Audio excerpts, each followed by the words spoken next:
Picture this. The year is 46 before Christ. You're standing in the Forum Romanum, crushed between thousands of Romans who've been waiting since dawn. The air smells like sweat, street food, and anticipation. Then you hear it. The roar starts at the far end of the Via Sacra and rolls toward you like thunder. Everyone's pressing forward, desperate to see what's coming. You catch your first glimpse through the crowd. A woman walks in golden chains, not stumbles, not collapses, walks. Her head is held high, despite everything Rome has done to humiliate her. Her name is Arsinoe the Fourth, and 3 months ago she was Queen of Egypt. What you're about to witness isn't just a military parade. It's the opening act of Rome's most calculated psychological torture system, a machine designed specifically for destroying women who dared claim power. This isn't speculation. This is documented in Roman sources, archaeological evidence, and the testimony of witnesses who watched queens transform from rulers into warnings. If you believe that the documented records of history's most terrifying practices must be remembered, consider liking this video and subscribing. Your support unearths more accounts from the darkest corners of the human story. Here's what you need to understand about Roman triumph. It wasn't just celebration, it was theater. Specifically designed psychological warfare performed in front of 50,000 spectators with a single purpose: complete humiliation before death. And captured queens received special treatment, because when Rome conquered a kingdom, killing the queen wasn't enough. They needed to destroy what she represented: power, dignity, legitimacy. Every attribute that made her a ruler had to be systematically dismantled in public before her execution. The process had 5 distinct phases, each one calculated to break a different part of the human psyche. Think about what this does psychologically. You're a queen who commanded armies, governed provinces, negotiated treaties. Your word meant life or death for thousands. Now you're property. The first phase began the moment of capture. Not on the battlefield, but in a carefully staged administrative process that Roman historians documented in detail. According to Plutarch and Appian, captured queens were immediately stripped of any royal insignia or clothing. Not for practicality, for symbolism. They were redressed in specific garments, plain tunics that marked them as war prizes, property of the Roman state. Sometimes exotic dress that emphasized their foreignness, their otherness. Cleopatra Selene, daughter of Cleopatra and Mark Antony, was forced to wear Egyptian royal regalia during her mother's triumph parade. Not as honor, but as costume, turning sacred symbols into theater props. You're wearing your crown, but it doesn't mean power anymore. It means spectacle. The documentation here is chillingly bureaucratic. Officials called quaestors recorded each captive. Names, titles, origin, estimated value. The accounting of human degradation. Arsinoe the Fourth spent 3 months in this first phase. Roman records from Caesar's campaign in Egypt describe how she was kept in a villa outside Rome. Not imprisoned in darkness, but in calculated visibility. Senators came to look at her, to see the woman who'd raised an army against Rome. Think about that. You're displayed like an artifact while men discuss your upcoming humiliation in front of you. Phase 2 was the preparation parade. Days before the actual triumph, captured royalty were moved through Rome's streets to familiarize the crowd, to build anticipation. Roman propaganda machinery ensured everyone knew who they'd be seeing, what crimes they'd committed against Rome. For Vercingetorix, the Gallic king captured by Caesar, this phase lasted 6 years. 6 years of being Rome's prize, kept alive specifically for 1 day of performance. Historical accounts from Dio Cassius describe how during this phase, Roman citizens could pay to see famous captives. You're a queen turned into a tourist attraction. The psychological precision is horrifying. You're not just imprisoned, you're rehearsing your own degradation, learning the route you'll walk, seeing the platforms where you'll be displayed, anticipating the moment designed to destroy you. Then came Phase 3, the triumph itself. The year is 46 before Christ. Arsinoe's turn. The parade route stretched nearly 2 miles through the heart of Rome. Archaeological evidence from the Via Sacra, excavated and mapped, shows exactly where the crowd would have pressed closest, where the viewing platforms stood. Here's what the sources tell us. Captured queens walked in chains. Plutarch's account of various triumphs specifies golden chains for royalty, not mercy symbolism. Even your bondage is spectacular. You're placed in the parade order strategically, after the wagons displaying plundered treasure, after the paintings depicting your defeat, before the carts carrying weapons taken from your armies. You're categorized, listed, part of the inventory. The crowd doesn't just watch, they participate. Tacitus describes how spectators shouted insults at captives, threw refuse, spat. This wasn't random mob violence, this was encouraged, part of the performance. Think about what this does. You're a queen who commanded respect through presence, through the weight of royal dignity. Now 50,000 people are screaming degradation at you, and you can't respond, can't fight back, can only walk. Arsinoe walked this route in 46 before Christ. Contemporary accounts from Appian record specific details. She stumbled once near the Temple of Saturn. The crowd roared with laughter. Guards lifted her back to her feet because she needed to complete the route. Her humiliation required her participation. She walked for hours, in golden chains, through the Forum, past the rostra where speakers addressed the Senate, under the arches built to celebrate military victories, every step designed to contrast her current powerlessness with her former authority. The route ended at the Temple of Jupiter Capitolinus, where Phase 4 began. The waiting. Here's what makes this especially sinister. Captured queens weren't executed immediately after the triumph. They were returned to prison to wait, sometimes days, sometimes weeks. Why? Because Rome wanted time for the humiliation to sink in, for the captive to relive every moment of their degradation, to anticipate what came next. Vercingetorix waited 6 years for his triumph, then another 6 days in the Tullianum prison before execution. Archaeological excavations of the Tullianum reveal a stone chamber 12 feet underground. No windows, no light, just stone and darkness, and time to remember walking through Rome in chains. You know you're going to die, but not when, not how, just that it's coming. The psychological torture of certainty without timing. Roman writers like Seneca discuss this practice analytically, clinically.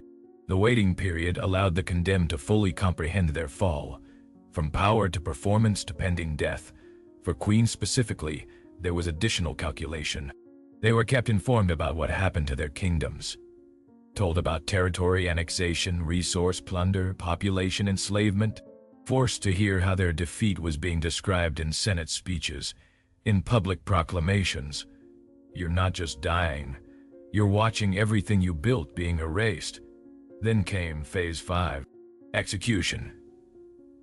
Here's where Roman practice diverged based on politics, not mercy. Some captured royalty were strangled in the Tullianum, the traditional end for defeated enemies. A cord around the neck, pressure applied, consciousness fading. Relatively quick. Vercingetorix died this way. So did Jugurtha, king of Numidia. But captured queens sometimes received something different. Not because Rome was merciful to women, but because public strangulation of royal women created martyrs. Instead, they were erased administratively. Arsinoe IV wasn't executed after Caesar's triumph in 46 before Christ. Caesar spared her, sent her to the temple of Artemis at Ephesus under house arrest. Political calculation, not mercy. Executing Cleopatra's sister would have complicated his alliance with Egypt. But here's what should haunt you. 3 years later, in 43 before Christ, Mark Antony had Arsinoe murdered at Cleopatra's request, dragged from the temple sanctuary and killed on its steps. Archaeological evidence from Ephesus includes skeletal remains of a young woman, approximately 15-17 years old, found with signs of traumatic death. She survived the triumph only to be executed later, outside Rome's theatrical display, without ceremony. Think about that progression. Queen at 18, captive in golden chains at 19, walking through Roman streets while thousands jeered, exiled to Ephesus, murdered at 22 on temple steps. Every phase calculated, every moment documented, every step from power to death carefully choreographed. This was the machine Rome built for captured queens. Not random violence, not impulsive cruelty. A systematic process with bureaucratic records, established procedures, and specific design elements. And Arsinoe wasn't alone. Zenobia, Queen of Palmyra, captured by Emperor Aurelian in 272 after Christ, experienced the same system 300 years later. The machine didn't evolve. It was already perfect. Historical accounts from the Historia Augusta describe Zenobia's triumph in detail. She walked in golden chains so heavy she needed servants to help carry their weight, wore jewels that had been her royal regalia, now decorating her captivity. The crowd in 272 after Christ watched the same performance their ancestors had watched with Arsinoe. Here's what the archaeological record reveals. Researchers examining triumphal imagery on Roman monuments, particularly the Arch of Titus and various commemorative reliefs, have identified consistent iconography of female captives, always shown in positions of submission, kneeling, heads bowed, hands bound. But contemporary written accounts describe queens like Arsinoe and Zenobia walking upright, refusing to bow. The disconnect is deliberate. The monuments show what Rome wanted to believe. The written sources describe what actually happened. Queens who refused to perform submission even when Rome demanded it. That resistance made the humiliation more important. If you capture a queen who immediately breaks, who collapses in despair, you've conquered a weak enemy, not impressive. But if you capture a queen who walks through Rome with her head high despite golden chains, despite jeering crowds, despite knowing she's marked for death, and you still execute her, you've demonstrated power over strength itself. The machine required strong victims to function properly. Now, here's what haunts me about these accounts. The Roman sources that document this process, Plutarch, Appian, Dio Cassius, Tacitus, describe it analytically, not with moral judgment, not with sympathy.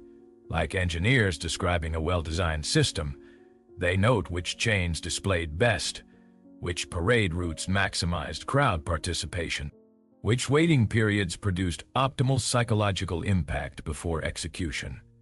The bureaucratization of humiliation. And it worked for centuries. The triumph parade became Rome's signature display of power. The systematic destruction of captured royalty became so normalized that historians recorded it like weather patterns. Think about what that tells us. This wasn't the action of one cruel emperor or one sadistic general. This was institutional, built into Roman culture so deeply that multiple emperors across 3 centuries used the same playbook for captured queens. The machine outlived any individual. Arsinoe walked the Via Sacra in 46 before Christ. Zenobia walked it in 272 after Christ. 326 years apart. Same route, same chains, same purpose, different emperors, different kingdoms, same machine. Here's what changed everything. Not moral awakening, not cultural evolution. Christianity. When Constantine converted the empire to Christianity in the 4th century AD, the triumph parade began to fade. Not immediately, but gradually. Because the Christian framework complicated the symbolism. How do you celebrate defeating queens through systematic humiliation when your religion emphasizes mercy and dignity? You can't easily. The cognitive dissonance was too great. The last major triumph parade occurred in 403 after Christ, Honorius celebrating victory over the Visigoths. After that, the tradition died, not because Rome became less violent. They continued executing enemies efficiently for another 1,000 years. But the theatrical humiliation of royalty, the carefully choreographed destruction of dignity, became incompatible with Christian identity. The machine finally broke down, but the documentation remains. In Plutarch's histories, in Dio Cassius's accounts, in archaeological evidence from the Via Sacra, in skeletal remains from Ephesus, the evidence that Rome built a systematic process for destroying queens. 5 phases, each calculated, each documented, each designed to erase dignity before erasing life, stand in the Forum Romanum today. The Via Sacra is still there. You can walk the route Arsinoe walked. See the foundations of the temples she passed. Touch the stones that witnessed her humiliation. And if you close your eyes, you can almost hear it. 50,000 Romans roaring, golden chains rattling, a 19-year-old queen walking toward her death with her head held high, refusing to give Rome the broken victim it wanted. That refusal is documented. Multiple sources note it. She didn't cry, didn't collapse, didn't beg. She walked. That's the part Rome couldn't erase. The machine was designed to break queens before killing them, to destroy dignity systematically, to turn power into performance. But Arsinoe and Zenobia and others whose names weren't preserved in sources, they broke the machine by refusing to break themselves. You can murder a queen. You can parade her through streets. You can put her in golden chains and make crowds jeer. But you can't force dignity to disappear if the person wearing chains decides to keep it. That's what haunts the Roman sources. The subtle frustration in descriptions of queens who wouldn't perform the role assigned to them, who walked when they should have stumbled, who stayed silent when Rome wanted screams. The machine required complicity, and some queens refused to provide it. Here's the question that should keep you awake at night. How many other women walked the Via Sacra whose names we don't know? How many queens, princesses, noble women from conquered kingdoms experienced this machine without leaving traces in the historical record? We know about Arsinoe because she was Cleopatra's sister. We know about Zenobia because she ruled a major kingdom. But Rome conquered hundreds of territories over centuries. The documentation is incomplete, but the machine was consistent, which means there were women whose entire existence now consists of one line in a bureaucratic record. Female captive royal status displayed in triumph. That's all. No name, no kingdom, no story. Just evidence they were processed through the machine. Think about that level of erasure. You're a queen, you rule, negotiate, command. Then you're a captive. Then you're a spectacle. Then you're a line in a ledger. Then you're nothing. The efficiency of it is horrifying. If this moment in history doesn't move you to learn more, you might be missing the lesson our ancestors died to teach. The lesson isn't just about Roman cruelty. Every civilization has cruelty at its past. The lesson is about the bureaucratization of it, the systematization, the documentation. Rome didn't just destroy queens. They built a machine to do it efficiently, repeatedly, predictably. They recorded the process. They refined it over centuries. They turned humiliation into administrative procedures. That's the truly disturbing part. Not passion, not rage, not even sadism, just cold calculation. A system designed to achieve specific psychological outcomes, implemented bureaucratically, documented clinically. The machine. And here's what we're still finding. In 2019, researchers analyzing Roman administrative documents preserved in Egypt discovered references to captive processing protocols dating to the 1st century AD, actual procedures for handling royal prisoners during triumphs. The documents specify clothing to be worn, route timing, crowd management, security positioning, the logistics of humiliation. It's all there, written down, filed away, preserved for 2,000 years. We have the receipts, literally, financial records of chains purchased for specific triumphs, Cost breakdowns for golden chains versus iron ones. Golden chains for royalty. More expensive, but better symbolism. The expense is justified in the documents because of increased crowd enthusiasm and propaganda value. They calculated the return on investment for humiliation. Read that again. Roman bureaucrats analyzed whether spending extra money on golden chains for captured queens generated sufficient propaganda value to justify the cost. And they concluded yes, the symbolism was worth it. That's what 2,000 years of archaeological and documentary research has revealed. Not just that Rome humiliated captured queens, but that they did it systematically, refined it continuously, and documented it bureaucratically. The machine worked because it was designed to work. And we have the blueprints. Stand in the Tullianum today. It's still there, beneath the Church of San Giuseppe dei Falegnami in Rome. You can descend the same steps captive royalty descended. See the same stone chamber where they waited for death. The ceiling is low. The walls are close. There's a hole in the floor where bodies were dropped after strangulation. And carved into the stone, barely visible, are marks. Scratches. Not random. Deliberate. Researchers have identified them as tallies. Marks counting days. Someone imprisoned there was tracking time. Waiting. Anticipating. We don't know who made them. The marks could be from any of dozens of prisoners held there across centuries. But they're there across centuries.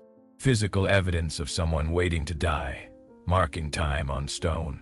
That's what remains of the machine. Documents describing procedures. Archaeological evidence of chains and cells. Skeletal remains from Ephesus. Tally marks in the Tullianum. And the Via Sacra itself, where you can still walk the root queens walked in chains. The machine is gone. The empire that built it collapsed 1,500 years ago. But the evidence remains, waiting for us to find it, analyze it, understand what it reveals about human capacity for systematic cruelty. Here's what should terrify you. Not that Rome built this machine, but how normal it became, how thoroughly integrated into culture. How casually documented in sources that describe it like any other administrative function. The Triumph Parade wasn't controversial. It was celebrated. Crowds demanded it. Historians recorded it admiringly. Emperors competed to make theirs more spectacular. The destruction of captured queens wasn't seen as cruelty. It was seen as justice. Appropriate consequence for resisting Rome. Necessary demonstration of power. The machine didn't exist despite Roman values. It existed because of them. That's the part we can't ignore. This wasn't deviation from civilization. This was civilization. Systematic, bureaucratic, documented, celebrated. And it only stopped when the entire framework of values shifted with Christianity. Not because individuals became less cruel, but because the system changed enough to make the old machine incompatible. Which raises the question, what machines are we running now that future civilizations will look back on with horror? What systematic processes do we document bureaucratically that normalize cruelty? That's the real lesson from the Via Sacra. Not that the past was terrible. We knew that. But that systematic terrible becomes invisible to the people operating the machine. They're just following procedures, doing their jobs, recording the data. The Roman bureaucrats purchasing golden chains weren't monsters. They were administrators fulfilling procurement requirements for state ceremonies, just following protocols. And 2,000 years later, we excavate their receipts and recognize the machine they couldn't see. How many of our receipts will future archaeologists excavate? That's the question Arsinoe's story forces us to ask. Not comfortable, not easy, but necessary, because the documented records of captured queens walking through Rome in chains aren't just history. They're a warning, evidence that humans can systematize anything, normalize anything, bureaucratize anything if the cultural framework supports it. The machine worked for 400 years. Hundreds of captives processed through it. Thousands of documents recording it. Millions of spectators watching it. Normal. Celebrated. Preserved in stone and text. until suddenly it wasn't. Until the framework shifted and the machine became visible as the horror it always was. We're not immune to that blindness. We're not more evolved. We're just operating different machines with different frameworks. But the capacity is the same. To build systems, to refine them, to document them, to normalize them, to celebrate them, and then, if we're lucky, to eventually recognize them for what they are. That's what the archaeological record of Roman triumphs teaches us. Not just what happened to captured queens 2,000 years ago, but what humans are capable of building when we decide efficiency and symbolism matter more than dignity. The machine Rome built for Arsinoe is destroyed, but the blueprint remains. In our archives, in our nature, waiting for the right conditions to be reassembled. That's why this history must be remembered. Not to judge Rome from our moral high ground, but to recognize the pattern, to see the machine, to understand how normalized systematic cruelty becomes. Because if we don't learn to see the blueprints, we'll keep rebuilding the machines. Different empire, different queens, same 5 phases, same bureaucratic precision, same casual documentation, different chains, same machine. If this exposed something you've never heard before, hit that subscribe button and turn on notifications because we're going to keep uncovering the history they tried to erase. Drop a comment with your thoughts and I'll see you in the next investigation. The Via Sacra is still there. The documents are still there. The evidence is still there. And Arsinoe is still walking, head high, golden chains rattling, refusing to break. 2,000 years later, her refusal to perform the role Rome assigned her is the part that survived, not the machine's triumph. Her resistance to it. That's what remains when empires fall and machines rust and bureaucracies dissolve. The queens who refuse to break, remember them.